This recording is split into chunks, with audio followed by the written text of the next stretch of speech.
The voice in the baby monitor. I hear my baby crying, but she's asleep in my arms. The monitor crackles.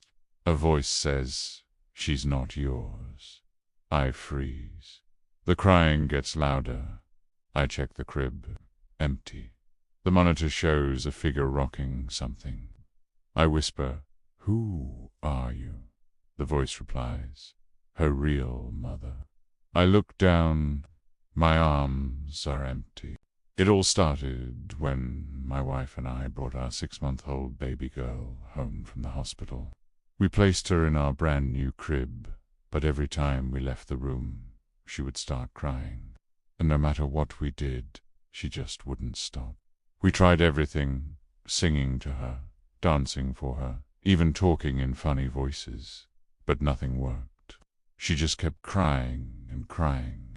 At first, we thought maybe it was a bit of colic. You know how it is with babies. One minute they're fine, the next they're screaming bloody murder. But this was different. There was something really off about this crying. It wasn't the normal kind that stopped when you picked them up. This crying sounded angry. It was the kind of crying that made your insides twist with rage and despair. We had no choice but to call our pediatrician. He examined our little girl from head to toe, drew some blood, and told us he'd run some tests. But his diagnosis was inconclusive. "She's perfectly healthy," he said, scratching his head. "But if you want to rule out anything psychological, try the monitor." So we bought a state-of-the-art baby monitor. Maybe this way we could soothe her while we were out of the room. But this is where things took a turn for the worse.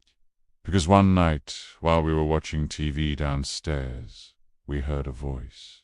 A woman's voice. "She's not yours." At first we thought it was coming from the TV. We turned it off. Then we heard it again, clearer this time. "She's not yours. She's mine." We looked at each other, puzzled. Then we checked the monitor. Nothing. There was nothing on the screen but static. Then we started hearing our baby crying, but she was fast asleep in my arms. I walked toward the crib, and my feet hit the floor. The monitor crackled again, and the woman's voice cut through the air like a knife. "You took her from me. Now I want her back." I froze, my blood turning to ice water. My wife and I stared at the monitor, speechless. Was this some kind of sick joke? Had someone hacked into our baby monitor, or was there something more sinister going on? The crying got louder, and we rushed to the crib. It was empty. Panic surged through me, and I checked under the blankets, but she wasn't there. I turned to my wife, my face ashen. "Call the police," I whispered, my voice hoarse with fear. As we dialed 911, we looked back at the monitor. The woman was there. She was rocking something in her arms, and it looked like a blanket, but it was hard to tell. I don't remember much after that. The police came, but they didn't find anyone.